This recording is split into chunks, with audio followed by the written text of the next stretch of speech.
Now we're going to look at some of the economic changes that took place during the 1920s.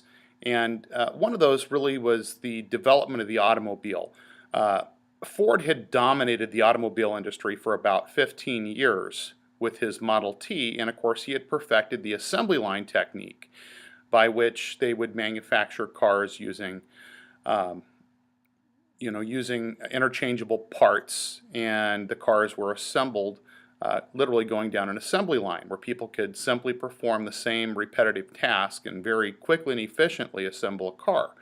And he, of course, greatly reduced the price of cars. But Ford was also noted for once saying that people can get a car in any color they want as long as it's black.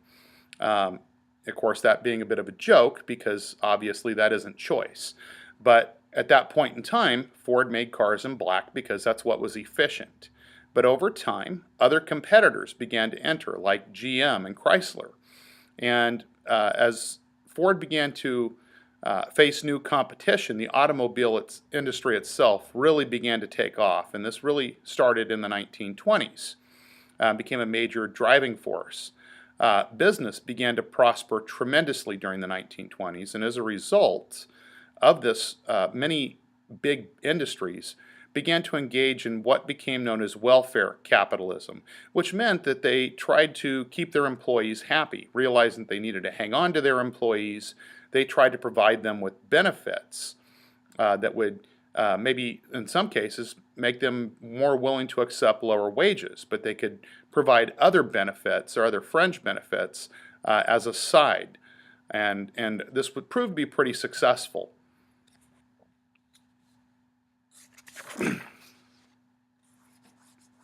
So, uh,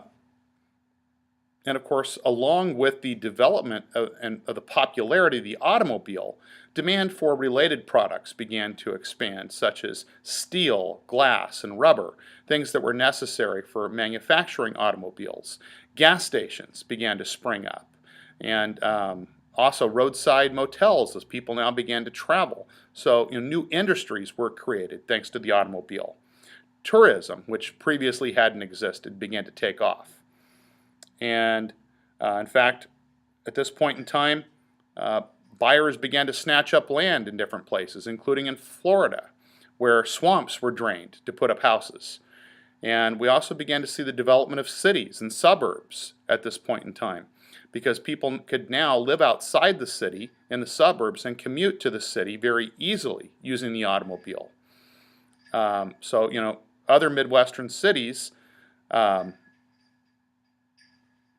we began to see cities like Detroit, Michigan, which of course became home to the automobile industry, and other Midwestern cities like Akron, Ohio, boomed, making car necessities.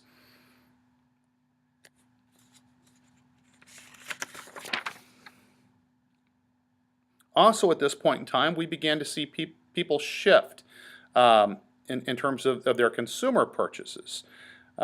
New factories turned out new appliances, and people wanted these new appliances.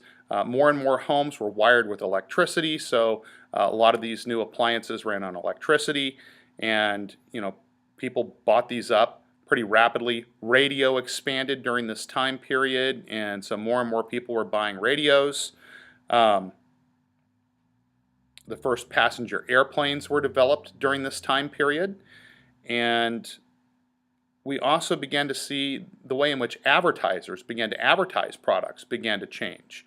Um, you know, Consumerism was widely promoted, and advertisers also began to really promote the use of credit, which was something that was new.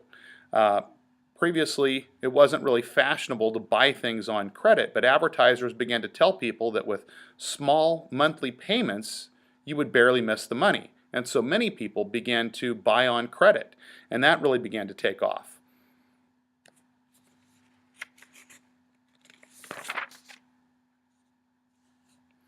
However, there was one group that was really left out of all of this prosperity that was going on during the 1920s, and that group were farmers.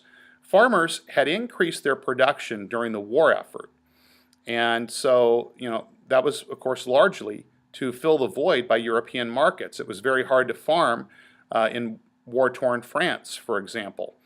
And so, here in the U.S., we were providing a lot of the agricultural products. And of course, at the same time, the United States was encouraging people to grow their own food by planting victory gardens. And so at the end of the war, there's no longer that demand. France began to return to farming, growing their own food. And demand for agricultural products fell here in the United States, which hurt the farmers, especially if they had taken out loans during the war. Now they had to pay back those loans, but they were getting lower prices for their crops because they had a surplus because of all the increased production and the decreased demand. So farmers ended up actually suffering during the 1920s, and most of the nation was prospering.